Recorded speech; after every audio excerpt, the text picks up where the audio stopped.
Makanya kata Rasulullah, anggota tubuh anak cucu Adam yang paling banyak berbuat dosa adalah lisan.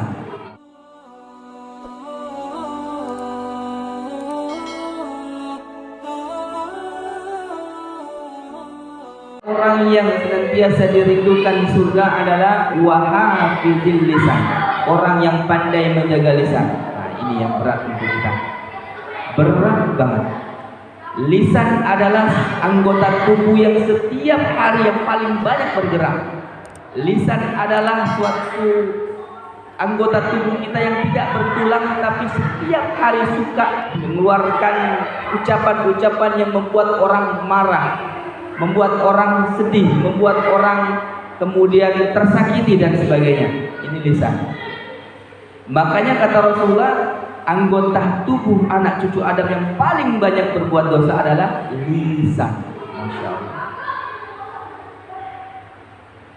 Ada hadis Rasulullah juga ingatkan kepada kita, kata Rasulullah, man kana yu'minu billahi wal yaumil akhir falyakul khairan aw liyasmut. Barang siapa yang mengaku beriman kepada Allah dan hari akhir, maka dia berkatalah yang baik-baik atau diam. Hadis ini memberikan anjuran kepada kita.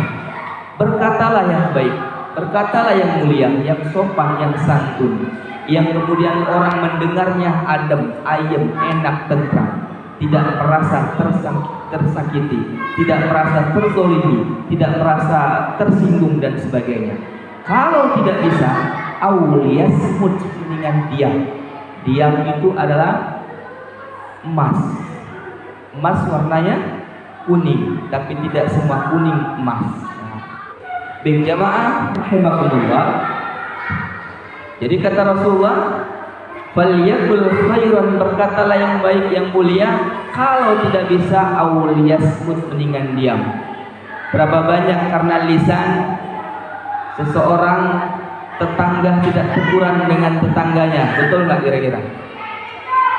Berapa banyak saudara kandung dengan lisan, kemudian saudara kandungnya tidak teguran, tidak tegur sapa selama setahun, 2 tahun, dan bahkan puluhan tahun. Berapa banyak dengan lisan orang bermusuhan, bertengkar.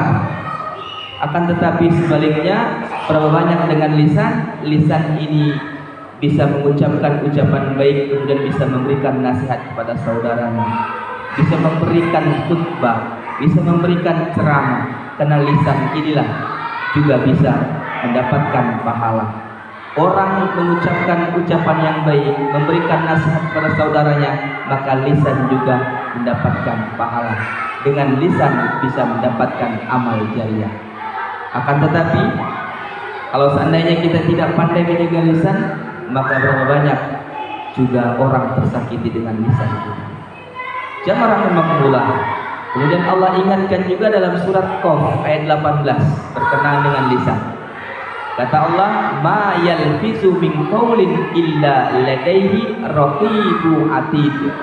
Tidak ada satupun kata, tidak ada satu kata pun yang terucap, melainkan ada di sisinya malaikat pengawas yang senantiasa mencatat. Siapa dia? Malaikat Raqib dan Atid, dalam surat Qaf ayat ke-18. Jadi setiap ucapan yang kita ucapkan ada pengawasnya, yaitu malaikat Raqib dan Atid. Jadi pandai-pandailah kita menjaga lisan kita sebelum terlanjur kita kemudian dengan lisan kita menyakiti saudara kita, tetangga kita, dan lain sebagainya. Alhamdulillah. Kemudian Allah ingatkan lagi dalam surah Al-Ahzab ayat 70. Kata Allah, ya ayyuhallazina amanu taqullaha wa qulu qawlan sadida. Wahai orang-orang yang beriman, bertakwalah kepada Allah dan ucapkanlah perkataan yang benar. Dalam surah Al-Ahzab ayat 70. Ini peringatan Allah agar senantiasa kita bertakwa kepada Allah, menjalankan segala perintahnya, menjauhkan segala larangannya, kemudian kita berkatalah yang benar. tinggalkan ucapan-ucapan dusta. Nah, jamaah rahimakumullah. Kemudian orang yang pandai menjaga lisan ini adalah orang yang insya Allah hidupnya akan selamat dunia dan akhirat, karena hidupnya akan tentram, tidak banyak musuh. Kemudian di akhirat nanti insya Allah dia akan selamat dengan lisannya. Akan tetapi jamaah rahimakumullah, ada juga dengan lisan kemudian hidupnya sengsara di akhirat. Sebagaimana hadis Rasulullah sebutkan, Rasul bertanya kepada sahabat, "Ya sahabat, wahai sahabat, tahu nggak kalian siapa orang yang bangkrut?" Nah, ini hadis ini juga dulu pernah saya sampaikan. Kira-kira menurut jamaah sekalian, orang bangkrut seperti apa? Orang yang rugi. Orang yang bangkrut adalah orang yang rugi dari perdagangannya, bisnisnya dan sebagainya. Nah, ini orang bangkrut. Dan para sahabat menjawab, "Ya Rasulullah, orang yang bangkrut adalah orang yang tidak punya dirham dan tidak punya harta," kata mereka. Maka kata Rasulullah, orang yang bangkrut adalah, sebutkan, "Atadruna minal muflis?" Qalu al-muflisu fina mala dirham lahu wala mata. Kata Rasul, "Wahai sahabat, tahu nggak kalian orang yang bangkrut?" Para sahabat menjawab, "Wahai Rasul, orang yang bangkrut adalah orang yang tidak punya dirham dan mereka tidak punya harta." Maka Rasul menjawab, "Qala innal muflis." Rasul menjawab, sesungguhnya orang yang bangkrut adalah man ummati, mereka dari umatku, mayyati yaumal qiyamah, datang pada hari kiamat, bisolati, membawa pahala solat, wasiyami, membawa pahala puasa, wazakati, membawa pahala zakatnya. Wah, ya. Jadi orang yang muflis, bangkrut, kata Rasulullah, mereka dari umatku pada hari kiamat datang membawa pahala puasa, membawa pahala solat, membawa pahala zakat. Akan tetapi apa? Pahala puasanya dihadapkan oleh Allah. Apa kata Allah? Tunggu sebentar. Dipanggillah orang yang dulu pernah ia sakiti, dulu pernah ia zolimi. Apa kata orang yang dizoliminya? "Ya Allah, dulu dia pernah menyakitiku dengan lisannya. Ambil pahala puasanya." Masya Allah, diambil pahala puasanya. Kemudian disetorkan pahala sholatnya. Begitu dihadapkan oleh Allah ini pahala sholatnya. Apa kata orang berikutnya? "Tunggu ya Allah, jangan berikan pahala sholatnya. Dulu ia di dunia pernah menyakitiku, dulu ia di dunia pernah menzolimiku." Kata Allah, "Ambil pahala sholatnya." Diberikan kepada siapa? Kepada orang yang dizoliminya. Datang lagi orang tadi menyetorkan pahala zakatnya. "Ya Allah, ini pahala zakatku." Apa kata orang berikutnya? "Tunggu ya Allah, dulu dia di dunia menyakitiku dengan lisannya, menzolimiku dengan lisannya. Maka apa kata Allah? Ambil pahala zakatnya." Habis pahala puasa, sholat dan zakatnya. Apakah cukup? Belum. Ternyata ada lagi orang-orang di belakangnya. Apa? "Ya Allah, dulu dia pernah menyakitiku dan pernah menzolimiku." Apa kata Allah?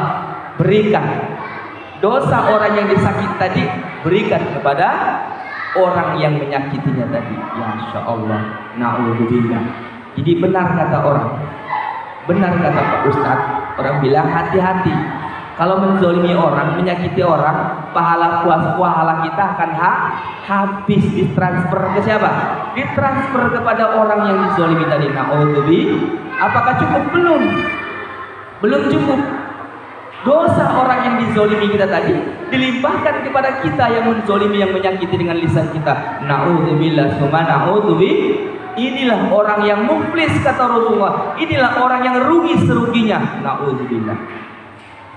Rugi kita di dunia, bangkrut dari perdagangan belum seberapa. Dengan rugi orang yang membawa pahala puasanya, dengan membawa pahala sholatnya, membawa pahala zakatnya, tetapi pahala-pahala sholat, puasa, zakatnya tadi diberikan, ditransfer pada orang yang dulu disakiti dengan lisannya, dulu dizolimi dengan tangan dan lisannya. Na'udzubillah. Kemudian di ujung hadisnya apa? Kemudian dia akan dilemparkan ke dalam api neraka. Na'udzubillah, summa na'udzubillah. Hadis riwayat Muslim. Kira-kira lisan kita masih bu mau dipakai untuk ghibah, masih bu mau dipakai untuk ngomongin orang. Nggak bisa Ustaz, betul nggak bisa. Direm, mulai hari ini pasang rem cakram biar agak pakeman dikit. Kalau setiap hari terkadang kita kumpul dengan tetangga beli sayur yang nggak jauh-jauh ngomongin orang, kita rem dikit. Iya kayaknya itu lebih aman ketimbang oh iya saya melihat itu, masya Allah kita kompor-komporin tambah panas tambah panas. Tapi kalau kita bilang kayaknya iya sih tapi kurang tahu, ya mudah-mudahan enggak, masya Allah. Inilah ucapan yang qaulan sadidah, ucapan yang benar. Ketimbang kita ngomporin terus sampai panas. Na'udzubillah. Nah, kemudian jamaah rahimakumullah, jamaah Majelis Taklim An-Nisa rahimakumullah. Kemudian Rasulullah juga menegaskan kepada kita di hadis yang lain, kata Rasulullah, al-muslimu man salimal muslimuna min lisanihi wa yadihi.